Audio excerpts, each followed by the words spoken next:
As promised, we are joined by Sacramento Kings color commentator and former WNBA player, Kayte Christensen. Kayte, thank you for joining us. We were chatting back and forth, and I really appreciate you making the time. Yeah, no worries.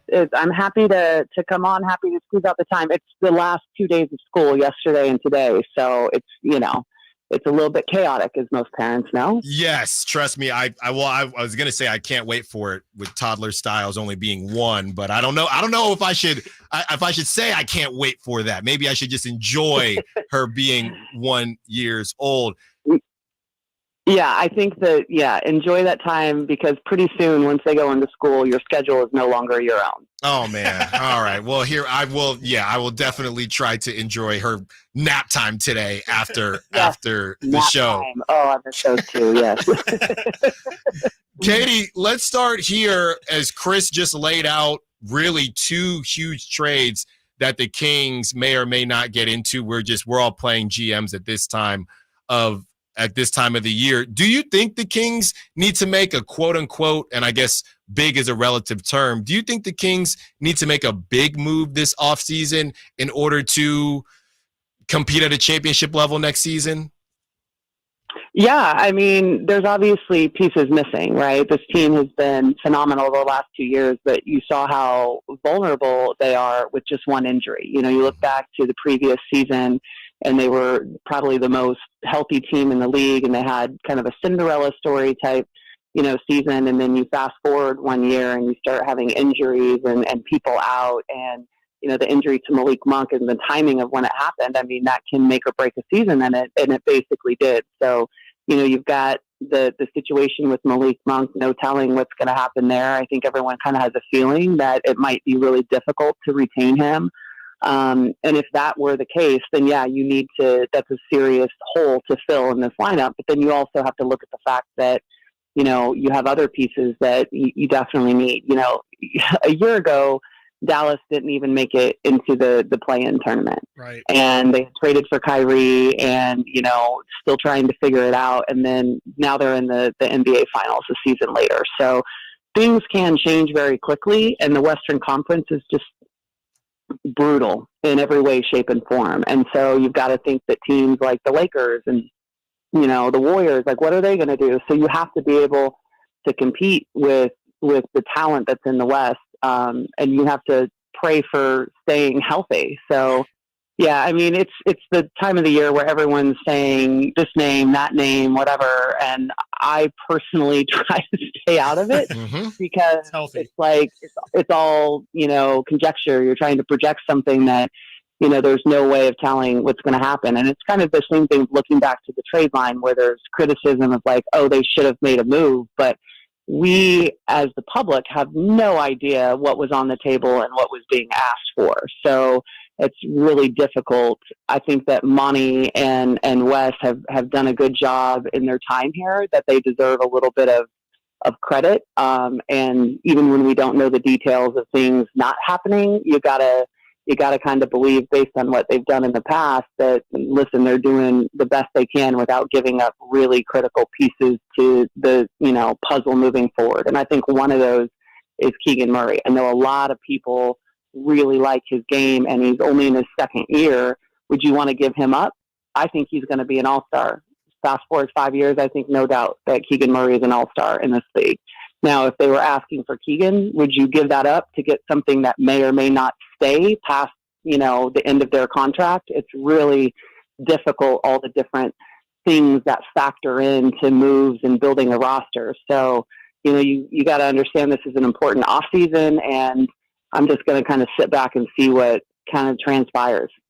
Kayte, the other day, the Drive guys had Whitey and Drapes had JaVale McGee on. He was talking about his celebrity softball game, amongst other things, and he really made a note to say that the Kings have a lot of nice guys in their locker room, and I think that's obviously a great compliment. But also, he kind of did point at, every locker room does kind of need a couple wild cards, right? Like, you need a couple guys who can mix things up, might stand up for some teammates, which we're going to ask you about a little bit later as well. But do you feel like the Kings kind of need that we'll use the term enforcer. Do you think the Kings kind of need that bully, that enforcer that can kind of give them a little bit of an edge to their play?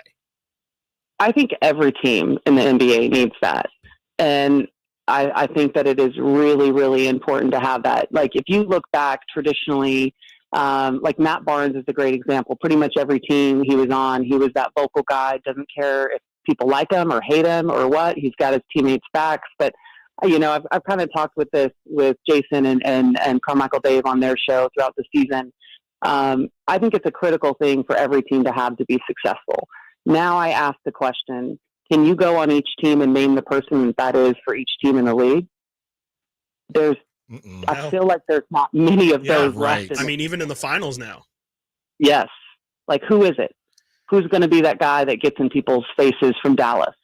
And it can't be your superstar, right? It's got to be someone that is willing to get ejected over something, but the ejection isn't going to cost the team in terms of the outcome of the game.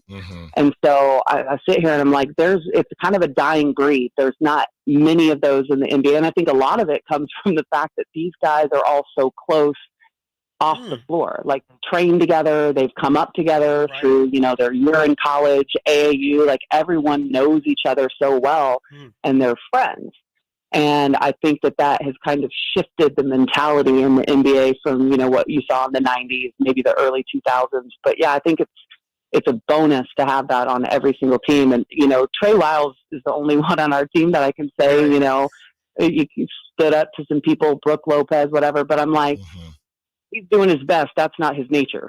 Right. Talking to Kayte Christensen, Sacramento Kings color commentator, former WNBA player. Kayte, when the Kings lost games that they shouldn't have, or even won games in a close fashion when they maybe should have blown them out, JaVale talked about after a Spurs game, they barely won, and they had no problem with it in the locker room, right?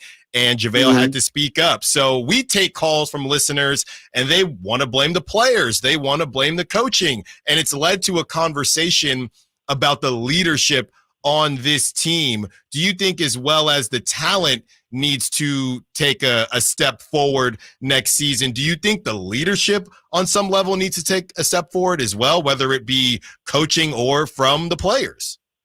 It's a good question, and I think it's really easy for fans and, sitting in the studio to talk about it. It's valuable conversation. And if you look at JaVale, I don't disagree with him at all. He's kind of from an old school era of the NBA. If you look at it, he's won titles and he's been on some great teams. And so he has a different viewpoint of it. So I guess the thing is like, yeah, you should be angry. You should be mad after a loss that you shouldn't have, kind of suffered. You should be upset when there's a team that you beat, but you didn't blow them out. You didn't make the statement. You didn't play to the level of your ability. And I think that is a championship level mentality. And I don't think these are the things that happen overnight. I think critical pieces that, kind of like we're talking about, kind of the enforcer, everyone on a roster serves a different purpose in terms of their mentality, what they bring to the table. And so, yeah, I mean, I understand, the people being upset and calling that into question. Sorry, I'm outside away from my kids, but that also means that my dogs are out here. So I apologize. No worries, for the noise. you're fine. This is the life I'm living right now. Motherhood. But yeah, back to the point of that is like, you definitely want that. I don't think, my personal opinion, having played at a high level, is that it shouldn't have to come from the coaching staff. It has to come from within the locker room. And I also think that developing that mentality is part of developing a championship level team. And these things have to hurt you in a way. Like my 10-year-old son is obsessed with watching The Last Dance right now. And, I'll show him clips of Michael Jordan from Instagram and, quotes and him talking and him watching that. Like, that is such a critical mentality. One of the things Michael Jordan did that was so impressive is that he found something to be mad at in each game or each series, even if he kind of had to create it himself, And that's something that, the team needs to develop for sure. But I think it's part of the process. And so, when you're Monty and Wes and you're looking at these things, those are also pieces of the puzzle that you're trying to add. And there are players that will speak up and say that. JaVale is a perfect example. Yeah. But at the same time, it has to be someone that is critical to each game, right? And this is not a knock on JaVale. He wasn't playing critical minutes. He wasn't part of the rotation on a consistent basis. And so it has to come from someone that is also out there contributing. It serves more of an impact that way. So, all of the things you guys are asking, great questions. And these are the things that as a team, as a unit, these guys have to figure out to get to the level of where you're competing for a title. And it's, sadly enough, it's part of the process of them getting to that level. They have to learn these lessons. They have to learn it while they're watching the playoffs and they're not in it. They have to look back and look at the season and from a 3,000 foot perspective and be like, what did we do wrong? What needs to change? And then you have to look at that and come back and institute those changes in the next season, or else you're not continuing to grow. And if you're not continuing to grow, especially in the Western Conference, you're not going to be there. Kayte, before we get you out of here real quick, I'm fascinated to hear what you have to say about the shove heard around the world with Caitlin Clark. What were your thoughts on that situation? And then, as we talk about the Kings enforcer, that's kind of been the big launch point from that moment is, do you think the Fever need an enforcer to protect the asset that is Caitlin Clark? That has definitely become a massive story over this past week. Yeah, it has. I'll put it this way. Caitlin Clark is in a really difficult, abnormal, once in, a generation type of situation as a rookie coming into the WNBA, where so many eyes have been brought to the game because of what she did at the level she did in college, right? Mm-hmm. And then you really do kind of enter a different reality, a much different reality. And I know that there was, kind of after the, during the college, tournament, and Diana Taurasi, who I played with, and can honestly say best teammate I've ever played with in my entire career. Wow. And she's the best player, without a doubt. Like, you can't look at her, resume and say that she is not one of the best to ever play the game at the women's level. It's not even, there's few names that are up at the top with her. And there was a lot of outcry over her being asked by, SVP, like, what can they expect? And she said, reality is coming. And a lot of people took that as like kind of hate. Mm-hmm. And it wasn't. It was, she was speaking truth. And she also went on to say, like, what she's done for the game and all these things, and that she's a great player. But her position coming into the league and being a first, pick, which means you're going to a team that's struggling. Right. So you're kind of everything. You have all eyes on you. Like, she's in an incredibly difficult position. So her growing pains are massive, and people cannot relate to those in any way, shape, or form. But having said that, that play to me wasn't that dirty. Me in the WNBA, that was what I would have done. It's sending a message. It's what you're supposed to do to rile up the best player on the other team. It wasn't dirty to the point where you were going to harm her.